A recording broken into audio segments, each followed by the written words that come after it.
Hey everyone, 𝗕𝗓𝗘𝗘 here. Today I'm talking about 5 lesser known skills for crushing your public speaking situations. So these are 5 techniques or skills that you can use to really nail your presentations and to be more memorable, more clear, and more confident when you are addressing a crowd, if you are giving an update, if you are pitching something. So any situation where you're using your voice. So number 1, be inspired rather than trying to be inspirational. So here's the thing about audiences, they're really smart. Audiences can feel things. So if you're trying to be inspirational up there, this goes along with the whole authenticity thing. If you're trying to be inspirational, what ends up happening is you end up trying to be something maybe that you're not. So instead of trying to be inspirational, be inspired by whatever it is that you're talking about.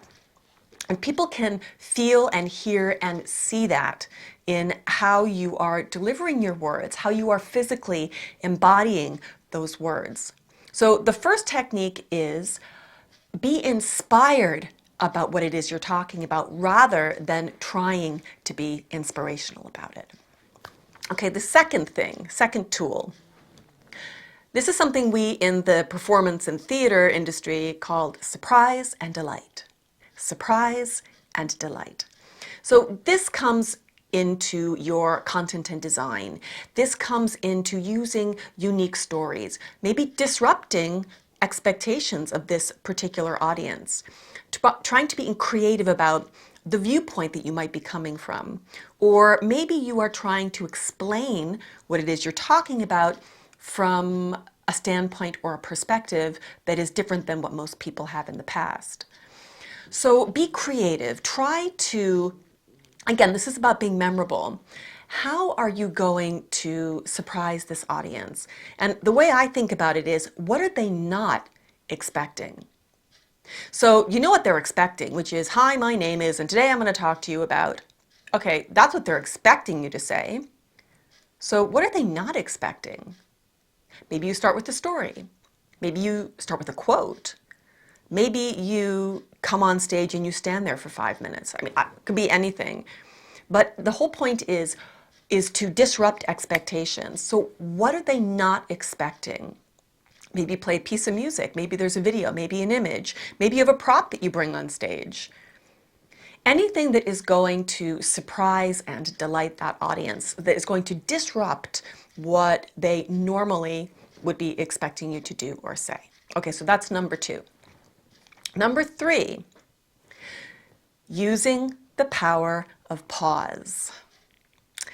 Now this one's golden, and a lot of people like to use this one because it's really fun to play with, and it's an easy vocal tool to master very quickly. Now, using pause is not just about allowing there to be space between your words, your ideas, and your thoughts. Using pause also allows us as an audience to digest your information in manageable chunks. So when you're using pause, you actually parcel that information for us into manageable chunks. And that is really important because your audience, whether it's 1 person, 10 people, or 1,000 people, we are hearing this story that you have created for the first time. Now you've been practicing it, you've been preparing, you've been playing with the information, you've been honing it and crafting it. You know your story and you know your stuff really well, but we don't. We may know the subject you're talking about really well, but what you're going to say and how you're going to say it, it's the first time that we as an audience are going to hear it. And you have to allow us time to stay with you. So if you keep rushing and giving us a whole ream of information all at the same time, you never take any pauses and it's all one whole long ream of information and we never get any break. If you do that, you will lose us. So very, very simple, very effective tool is to play with the power of pause. Okay, 4th, be confidently vulnerable. Now, this goes back to kind of the whole authenticity thing. And when we talk about being vulnerable, it's about being present rather than trying to be perfect. So trying to be perfect is always a losing battle because it's not possible. And plus, people who are perfect are really boring. And I always get a little bit suspicious about people who are perfect all the time and they always seem to have a handle on everything and they never put a foot wrong. It's a little bit weird. We are not perfect. Being present allows you to be more with your audience in that moment. And with that, you can be human because you're a human being in a room full of human beings or with another human being. And that allows you to be confidently vulnerable because you show us, I'm human, you're human, let's have a conversation together. Because that's what happens between speaker and audience, performer and audience. There's a bargain that we make together. And that is, I'm going to share something with you to the best of my ability and be as present as possible for you. I'm going to tell this story the best I can for you. Okay, so that's number 4.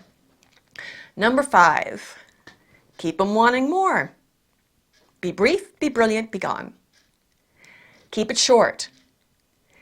If you have 15 minutes, make it 10. If someone gives you half an hour, then do 20. Your audience will love you for it, trust me. So keep it short, keep it brief. Leave them wanting to hear more, to know more.